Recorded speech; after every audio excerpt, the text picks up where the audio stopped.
Senhora Presidente, senhoras e senhores parlamentares, se nós olharmos agora para o quadro de presenças, está registrado 54 presentes, 10 ausentes, porque realmente faltaram por motivos particulares de cada um, e 6 licenciados. Licenciado é aquele servidor que comunicou à casa o pedido de licença porque não poderia estar aqui hoje. Na derrubada dos 2 vetos, do Judiciário, do Ministério Público e da Defensoria, o veto foi derrubado por 36 votos. 54 menos 36 dão 18. 18 senhores parlamentares estiveram na casa, mas não quiseram votar para não contrariar, possivelmente, porque há sempre exceções, um comando de um governo que já está praticamente extinto. Há 4 meses deste governo deixar o mandato para a felicidade geral da população do estado do Rio de Janeiro. Quero fazer esse registro porque foi muito duro e difícil ter tido aqui 36 parlamentares votando pela derrubada dos 2 vetos. E vetos que muitos criticam, inclusive alguns segmentos midiáticos, sem entender a verdadeira razão. No ano de 2015, esses poderes que eu aqui citei, Judiciário e Ministério Público, mandaram para essa casa uma recomposição de perdas salariais, função da inflação acumulada, de 5 pontos percentuais.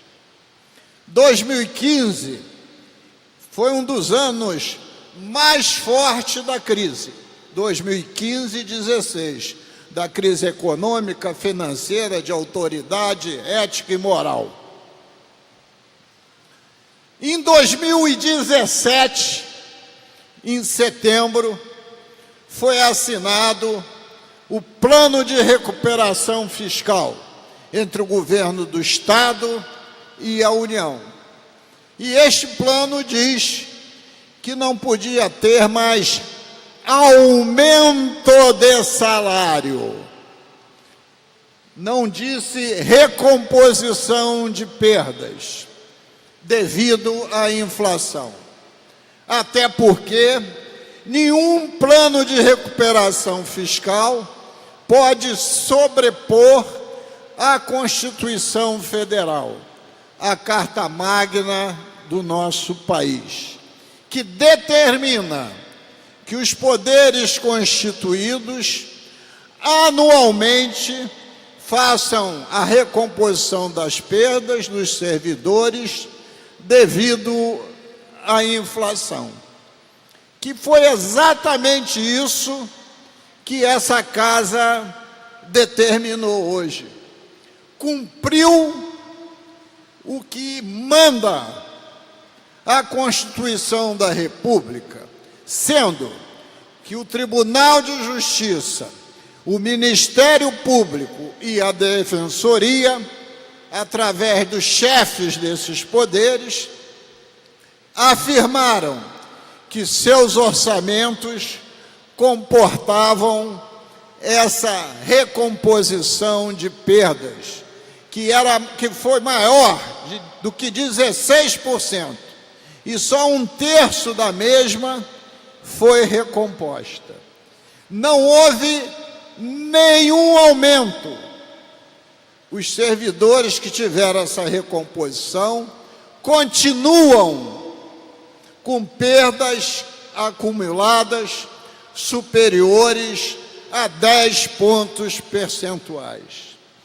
Virou rotina agora em nosso Estado que sucessivos governos incompetentes na gestão e alguns deles corruptos na ação queiram se livrar das suas responsabilidades e culpas, sempre acusando o servidor público.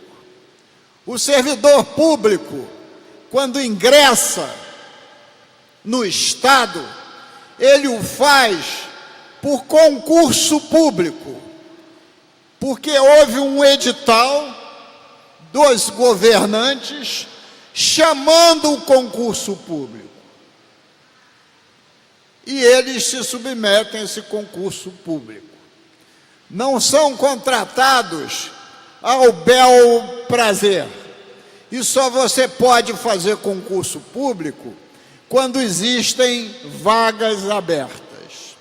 2, se o servidor público tem estabilidade no emprego, é porque assim define a Constituição da República. Ora, então, diante disso, se querem mudar a regra do jogo, definam que o Congresso Nacional faça uma Assembleia Nacional Constituinte e revejam princípios constitucionais que não sejam as cláusulas pétreas, para que a gente tenha uma outra Constituição. Mas se isso não ocorre, o Brasil tem que ser um império da lei e não ser somente cumpridor dos anseios de uns e outros que acham que os comportamentos da Constituição devem ser XYZ. Nós estamos vivendo um tempo que cada um gostaria de ter a sua própria Constituição, como se isso fosse possível. Se a decisão agrada, aplauso. Se a decisão não agrada, quem decidiu ou a própria Constituição não serve. Volto a dizer, o princípio da autoridade, o império da justiça, tem que ser preservado em nosso país. E o voto serve para expurgar da política os incompetentes e os corruptos. Para isso que existe o voto. Então, senhora presidente, hoje, de qualquer forma, foi uma tarde democrática nessa casa. Democrática. Porque mesmo contrariando os interesses governamentais, com o esvaziamento de muitos parlamentares da base do governo, essa casa mostrou que tem compromisso com aqueles que buscam ter os seus salários dignos, função dos preceitos legais e constitucionais. Estou aqui reafirmando que votei com muita consciência, pela derrubada dos 2 vetos. Fui um daqueles que somou 36 e afirmo a Vossa Excelência que não pode querer segmentos midiáticos responsabilizar o servidor público pela crise.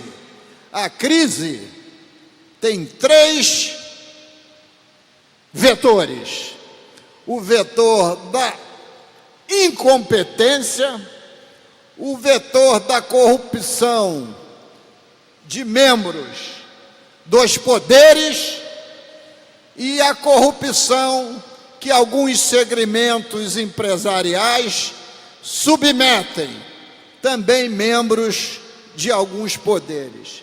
Felizmente, a minoria precisa ser afastada e responsabilizada pelos seus atos. Por isso, mais uma vez, reafirmo o meu apoio integral à Operação Lava Jato no Brasil e no Estado do Rio de Janeiro. Muito obrigado, senhor presidente.